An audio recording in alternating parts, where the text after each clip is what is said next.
as part of my Alaskan adventure, I'm going to give you guys a little bit of something fun to watch.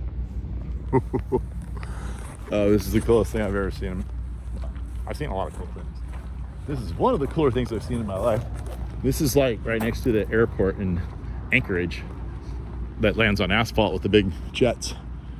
But here we have a seaplane port where you could just like rent a little space, build your little cute cabin, have your plane ready to go, take off whenever you want, assuming conditions are safe. And look at this. We're watching these planes take off. We're ready to go home. I don't know the name of this place, but yeah, looks like, you know, I don't know what this costs, $50 a month, $300 a month, or $500 a month, whatever it may be. I think you just store your plane here. There's one just landed, I think.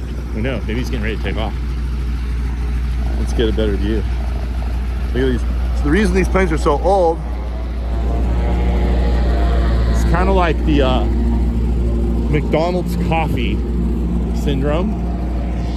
In that the person who drank the coffee at McDonald's poured it on himself, claimed it was too hot and burned himself. They got a big lawsuit. They won a bunch of money against McDonald's for serving coffee that was too hot. Well, something similar happened in the private aviation business sometime in the 70s, I would guess, maybe the 80s, because they built a whole bunch of these planes. There he goes. There he goes. A whole bunch of these planes in the 50s, 60s, and 70s. And then the lawsuits started coming in. Somehow our society enabled all these lawsuits to happen, even though you know you're getting in something dangerous with a plane. Yet you buy a plane, sooner or later plane crashes. You sue, you win a bunch of money, then you cause all of the plane companies to what? Go out of business. So what do? Well, then you have to live off all the old planes that are left and just continually try to keep them maintained. So the lawsuits are supposed to make everything safer, right? Well, my question is, how does it make it safer to cause all the plane companies to go out of business, then have to live off planes that are 50, 60, 70 years old as the only planes that you have the option to fly? Is what I'm wondering. I think that's litigation gone awry, and that is not a sandwich or a bread. There goes another one taking off. But this is the story of Alaska. All these planes, just the cool thing is all these old planes stay in really good condition. Same thing happens in Cuba, because the United States cut off Cuba because they were communist and we didn't like that. So then they couldn't import our automobiles anymore. They love our automobiles. So all the automobiles in Cuba are basically from the 50s, from pre-1959, the year of the revolution. So I'm seeing a similar thing here in Alaska and pretty much everywhere, where all these planes are all from pre-1980. Same kind of thing. They're having to patch these things together. Anyway, but this is a really cool park right here. I don't know how they can ever fit. How long are these planes supposed to last? That's my question. Does this go on for like another 500 years? And we have to, that plane right there, that's already 60 years old, we have to continue to maintain this plane in a safe condition, safe operating condition for another 500 years. Otherwise, there will be no private aviation that's affordable. That's my question. There's one more. I'm going to end with this one. The ultimate fantasy. My grandpa always said, how about getting one of those float planes, bringing your fishing pole and flying into a lake, just dropping your line? Well, the dream is very much alive up here in Alaska.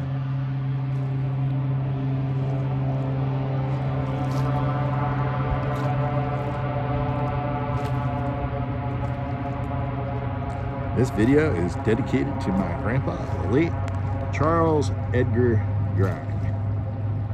Never got his plane, but had a lot of dreams about it. All right, I think we've got one coming in for a landing.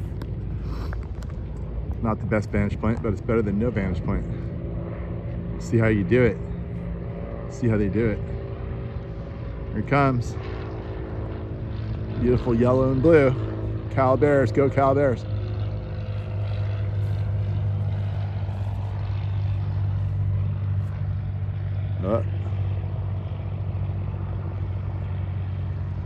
Over the water.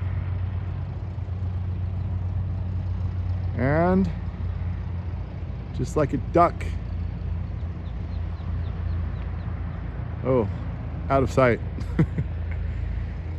Looks like he's okay. All right, guys, here it is. You can freeze frame it at any moment. Read the whole thing. I'm not going to read it to you.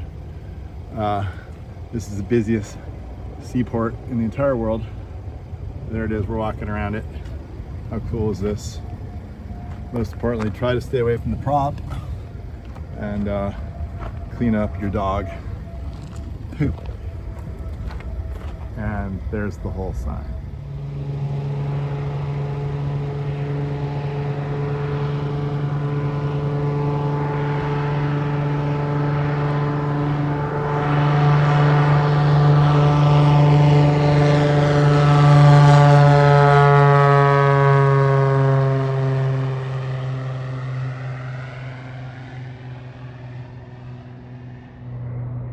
This place is a seaplane fantasy.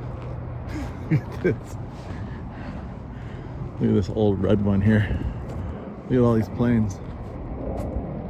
Everywhere you look. Seaplanes. You gotta, when you build your shack, you gotta get the same paint color as your plane. That seems to be the theme, as we see repeated over and over again with this blue, white, and brown. Blue, white, and brown plane and shack matching. If you prefer wheels, well, apparently they've got that here too.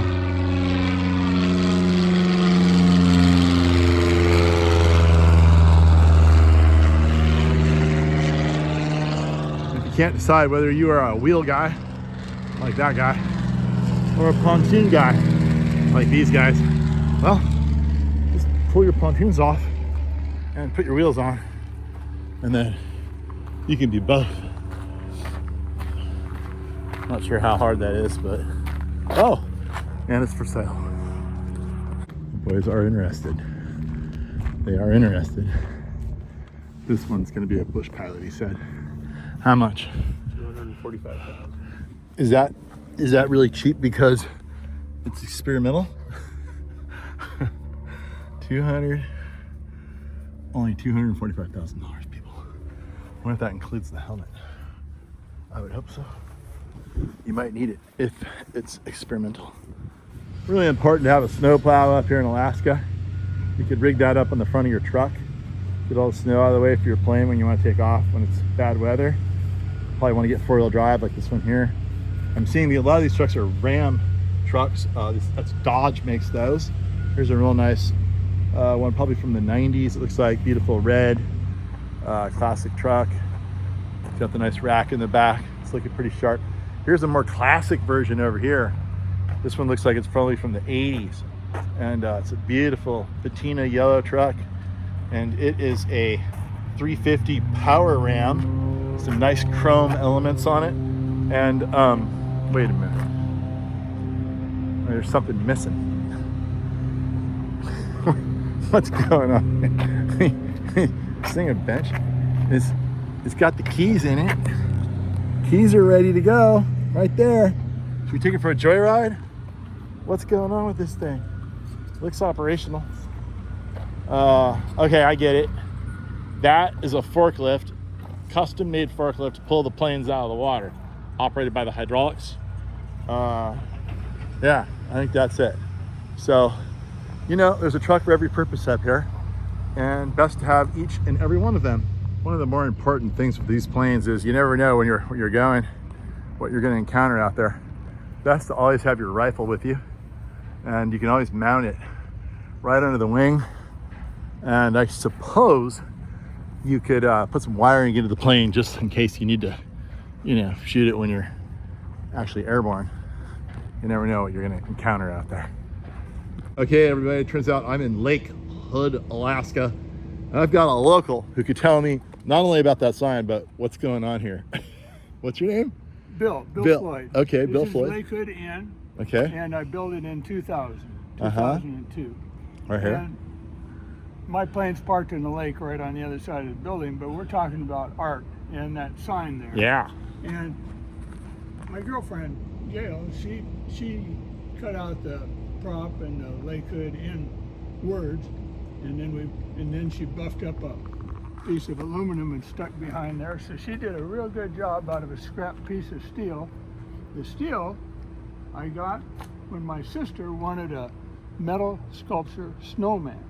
And so if you look right above the prop, Oh yeah. that little Cutout. looking thing, that's the nose. Uh-huh. And to the left of that is the snowman's head with a attach point, and then the gloves are on the other side, and so on and so forth. And So so up you here in cut- Alaska, we don't waste anything. No, you don't waste. So you cut all that out and you got all the pieces for the snowman. Yeah. And you had that piece left over, and then whose idea was it to make that sign? Oh, it had to be hers. Yeah. Yeah. Is that just like buffed aluminum underneath it? Yeah, that's just a piece of old aluminum I had when I was working on an airplane, and Uh-huh. so I just she buffed it up, like the artists do, and Right on. and How long you been here? well, I opened it up in 02 And how long you been here before that? in Alaska. Well, like here at this spot. I bought it in '98. Oh, 98, But okay. I came to Alaska in '69. From where? Seattle. Seattle. Yeah. Too many people down there? You're like, Oh, I yeah. gotta get away? Yeah. Yeah? So this No, is Alaska's I was all younger then. Alaska's all about escapism. When did you get a pilot license? I soloed in 74. Okay. I soloed and got that far. And then I came up here and work got in the way, life got in the way, and I didn't get my license until like 95, 90, Still like 91 probably. 34 years ago or Yeah, something. time goes by. So then, so lots of questions here. So then this community, how's it work? An association or something? You got to pay for like the maintenance of the runway, water runway, or what do you? the state owns the whole lake, Oh, okay. the shore of the whole lake, and it's controlled by FAA and all that stuff, except for two places. Grandfathered in. And they were original homestead stuff, and before the Awesome. FAA we even existed. Awesome.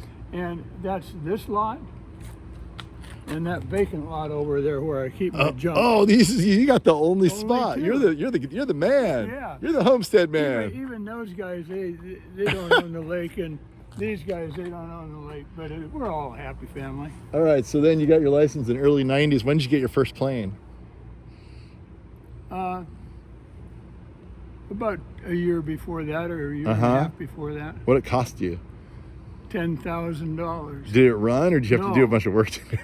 It was on top of a boat and 3 old couches in some guy's warehouse. We pulled it out, stuck the wings on it, put the engine in it, and we got her running. You got it running, and then. But then the next question is, were you at all nervous about whether it would keep running when it was critical to do so up in the air? Yeah, I took the engine over to an engine overhaul shop, and That was another 10 grand, right? no, I didn't have them overhaul it. Oh. They had Just have them throw a little oil in it? They had a stand that they could run them on. They put a prop on there that was designed for this, and so I hired them. I said, make sure this thing runs, and they started it up, and they said it runs. Oh, And I wow. said no. So you got I pretty lucky. wanted 3 hours on it at least. Oh, you see, they ran it in their shop for 3 hours. See if Yeah. it kept running. Yeah. Yeah. So I didn't want to know if it would start. I wanted to know if it would run. Right. Then you had to remount it on the Then plane. put it back on the plane, and That was a bit of a job, huh? yeah, Took a little time. Well, not bad. No, Not and, bad. And so, so then, what did you think the first time you took it out? Was it on pontoons then? No, Was it I was a- on wheels because I okay. was a brand new pilot. Oh, I see. You know, I'd just gotten my pilot's license. Okay. I'd had a student license for 20 years. And then, do you but- need a special license to land on water? You need an endorsement, Ah, okay. you know. Okay. So I got my license here, and then they said you need to fly a month or two Uh huh. on wheels before you go to floats. Okay. So get accustomed to your plane on and flying on Right. wheels. So I did that, and then you had to have like 5 hours of instruction. Of landing on water with an instructor. Yeah. Okay. And Is that kind of a rough transition hitting the water, like much more of the so than the wheels? you mean the Like when you hit it, when you land? not if you do it right. Not if you just glide right in. Yeah. Just got to watch the ducks a whole bunch of times to see how they do it. What you do is you watch if you're on a lake and can see the other end of the lake, you watch that horizon. Ah. You don't look down. Okay. You look at that horizon Okay. and set it up at a glide slope. And of course, the J3 that I had no, you know, it had Altimeter and speed.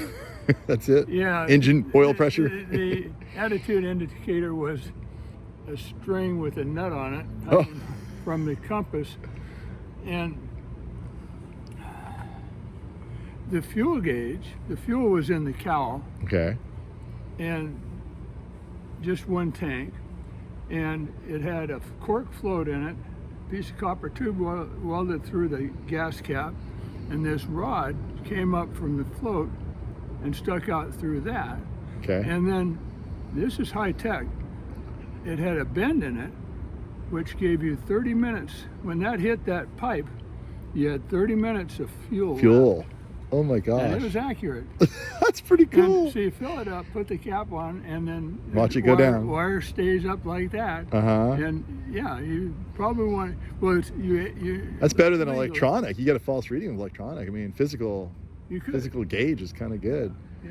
So, Like one of my early cars was a Volkswagen Beetle, and that just ran out of gas. oh, But then you had a little lever that you could hit with your right foot, and it would open a valve, and that would give, pump another gallon. No, it would open a lower siphon out of the oh, tank. that's when you knew you had to refuel. Yeah, you're on reserve at that point. You're on reserve. Wow, that's And if you're simplistic married- engineering. Or got a girlfriend, never forget to Fill her up. put it back Yeah. in the up position Yeah. because She's gonna think you planned the outage. Yeah. She's gonna run out of gas and not have a reserve. All right, so tell me, like the people that have, when you see these little lakefront lots Yeah, that like guys just have their planes in like a little shack. yeah. Like, what does that cost? Those are all lease sites from the state, and Uh-huh. it's like a 20-year waiting list to get on there. I bet. And I think that a tie down with the shack, or with or without a shack, is about $1,200 a year. Oh, that's cheap. Wow, keep your plane there. It's cheaper than buying one. Right. All right. So tell me, the last thing I'm going to bother you with, well, two more things, but the one thing is, how, you know, you go to Cuba and you see all these old cars because they're not pre-1959, because that's when the embargo against Cuba happened. We stopped shipping cars there, and they have to live on all these old cars, and they keep fixing them and fixing them and fixing them, keeping them running. Now, I know there was some crazy stuff with lawsuits with these small planes, and they seemed to kind of stop making them after like 1980. So there's all these super old planes out there, but there's really no new ones. I don't see any new planes. What's the deal with, what do you know about that? Like, why are they, nothing? Are there They plenty of, still make the planes and stuff. they're just too expensive now, or No, why are there so many old planes? because people do keep fixing them up, and Uh-huh. and the new planes, they configure them mainly for wheel landing gear. Oh, okay. And the new ones that are on the market and ones you can build at home are amphibious, where they have, you know, a boat hull Okay. like the goose, Grumman goose, and the widgeon and the mallard and those. They all just, they don't have floats that are detachable. They have a boat hull. Okay. Then they have the landing gear that's you can raise and lower. And so the reason there's so many old planes is just they're just more economical, or people just like them instead of buying the new planes, because some of those planes are 50, 60 years old out there, right? Yeah, and some of us have owned them that long. Yeah. They keep, I mean, it's great to see them going, but I thought there might be a reason, with maybe like lawsuits or liability, the company stopped making them or something, or that's not a thing, huh? I don't know. That was my misperception, I guess. No, it's my lack of knowledge. Oh, okay. Yeah, I Don't thought there was follow every something thread. like that out there. Well, okay, last question. What's been your hairiest moment up in the air? Or do you have any? I had one. I think he was a rep from Toro. Me? Come by. Well, I'm I'm not around. They gave you this hat. With a whole list of questions. Oh, That no, might no. be the hairiest, scariest. Oh, right now it's the Right scariest. now. Oh, you ever had any close calls up there? No. No, that's good. So yeah. Because I would love to do this, but I'm personally terrified to do it. Like, Then you'd probably be a good pilot. you're right. Like, When you stop being frightened or on edge, right on. then you're not as good. Yeah. Being Just terrified like is a good when thing. you're a teenager and driving a car. Yeah. You know. The more scared you are, the more aware you are. Yeah. Right on. Well, thanks a lot. That was awesome. Mr. Toro. Yeah, I'm gonna go get a picture of this thing. Thanks so much. Look at this beautiful piece of artwork over here. Look at that. Lake Hood. That's where we are. All right, now we've all been wondering, what does Bill's plane look like? And there it is right there. How cute and beautiful. Yellow and orange silver pontoons, ready to launch, ready to go, right outside of his living room, which is right there. And that's what it's like to live up here in Alaska at the beautiful aerodrome of Mount, I guess this is just Hood Lake right here.